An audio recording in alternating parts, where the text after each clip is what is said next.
Fourth industrial revolution వచ్చినాక environment బాగా disturb అయింది. దాని మూలాన ఈ ఏరియాలో చూస్తే ప్రకాశం బ్యారేజ్ 1955-56లో కంప్లీట్ చేస్తే ఒక 20 సంవత్సరాల తర్వాత దివిసీమ అదొక విపత్తు వచ్చింది. ఆ తర్వాత అలా తగ్గించుకుంటా వచ్చి అనేక విపత్తులు వస్తూ ఉన్నాయి.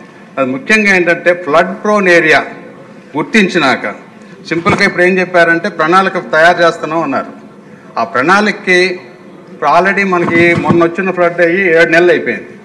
ఈ లోపల బుడమేరు బదులు పక్కన వేరే కాలువలు తవ్వుతామని అన్నారు. దానికంటే ఎంక్రోచ్మెంట్స్ని అర్బన్ ప్లానింగ్ చేయటం ఏమైనా చేశారా?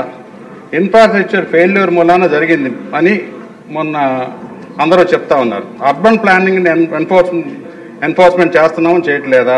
Drainage system, storm water maintenance and management గత 7 నెలల్లో నేను ఆ నియోజకవర్గానికి ఎమ్మెల్యే అయినాక చాలా ప్రయత్నాలు చేశాను, కానీ ఎక్కడ ఏమీ కనపడలేదు. ఎందుకంటే టెక్నాలజీ బేస్డ్ వార్నింగ్ కూడా మనం చేసుకోవచ్చు. ఇప్పుడు strong retaining walls to prevent the overflow ఒకటి, widening of and deepening the Budameru river it self.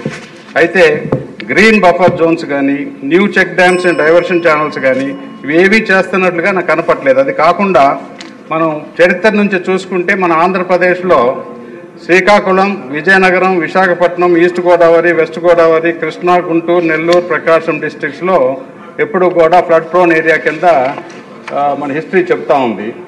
దానికి ఏదైనా, ఎందుకంటే ఒక్క వాటర్ రిసోర్సెస్ మినిస్ట్రీ కాదు అధ్యక్ష, దానికి డిజాస్టర్ మేనేజ్మెంట్ మినిస్ట్రీ కూడా ఉండి ప్రివెంట్ చేయడానికి ప్రీ అరేంజ్మెంట్స్ ఏమన్నా చేస్తున్నారా, చేయట్లేదా?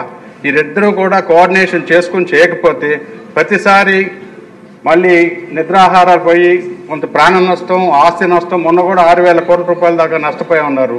నిన్నగా మొన్న హుద్దు వచ్చిన తర్వాత తిత్లీ 3-4 తుఫాన్లు గత 10 సంవత్సరాల్లో మనం ఫేస్ చేసాం.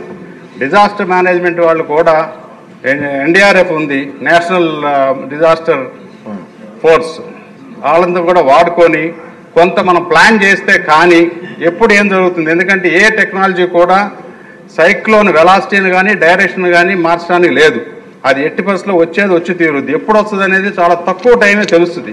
ఆ టైంలో అప్పటికప్పుడు చేయగలిగిన చాలా తక్కువ ఉంటుంది. కాబట్టి డిజాస్టర్ మేనేజ్మెంట్ మినిస్ట్రీ వాళ్ళు, వాటర్ రిసోర్సెస్ మినిస్ట్రీ వాళ్ళు, రోడ్స్ అండ్ బిల్డింగ్స్ వాళ్ళు కోఆర్డినేషన్ కమిటీ ఏదైనా పెట్టుకొని ఏమైనా చేస్తున్నారా, చేయట్లేదా అనేది నా ప్రశ్న అధ్యక్ష. ఓకే, వసంత కృష్ణప్రసాద్ గారు.